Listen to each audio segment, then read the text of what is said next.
Voice of Amethi studio में आप सभी श्रोताओं का स्वागत है।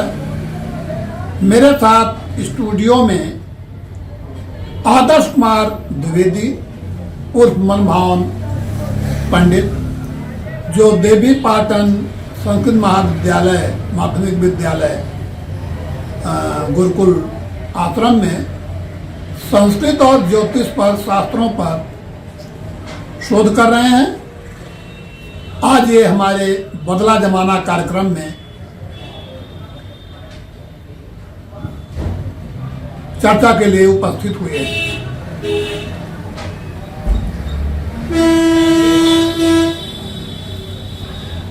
मैं हूँ आदर्श कुमार द्विवेदी उर्फ मनभावन द्विवेदी, देवी पाटन संस्कृत माध्यमिक विद्यालय अमेठी गुरुकुल आश्रम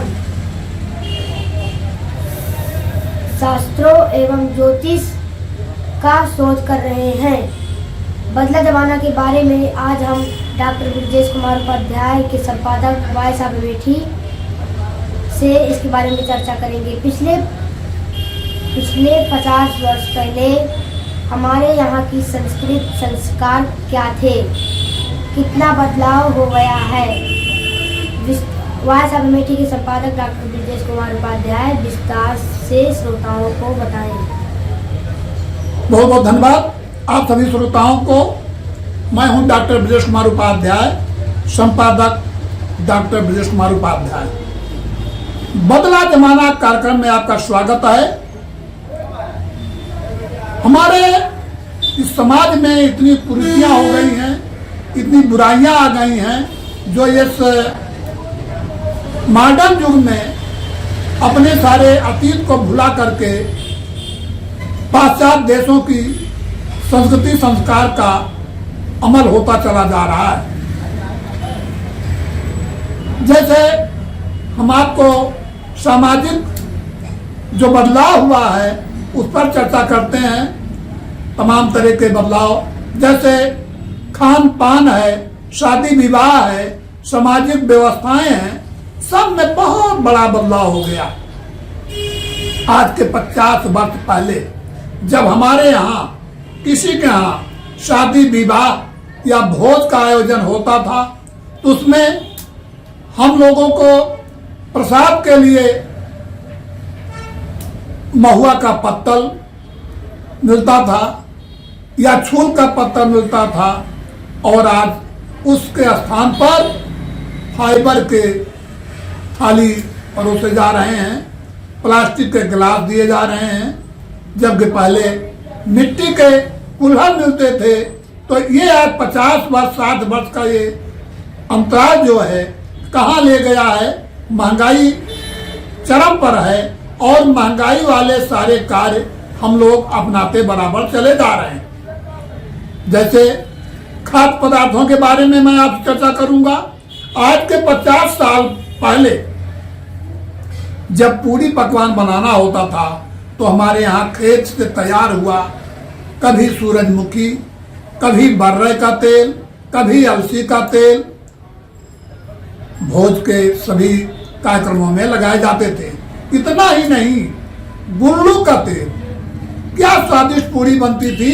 गुल्लू का तेल कहने को मतलब महुआ की कुचली का तेल बनाया जाता था, और जब भी कभी कोई ब्रह्म भोज वगैरह होता था उसमें उसके तेल में नींबू की पत्तियां डालकर खौला दिया जाता था, और इतनी बढ़िया स्वादिष्ट पूरी उसकी तैयार होती थी कि जो भी भोज में प्रसाद देते थे बहुत तारीफ करते थे। और आज अब क्या पोजीशन है कि चाहे वो खजूर हो, चाहे रद डालडा हो, चाहे किसी भी प्रकार का आयल हो, महंगाई के इस दौर में 1500 से लेकर 2200 रुपए तक का खर्चा बढ़ गया, और उसको लोग जो है परोसते हैं और साथ में बीमारियां भी बांट रहे हैं। इन वनस्पति घियों के सेवन से तमाम तरह के लोगों में बीमारियां हो रही हैं।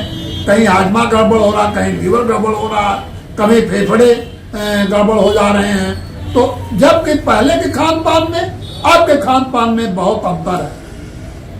इसी प्रकार जैसा आपने कहा कि कितना बदल गया, तो ये 50-60 साल में दूने चौगुने का अंतर हो गया।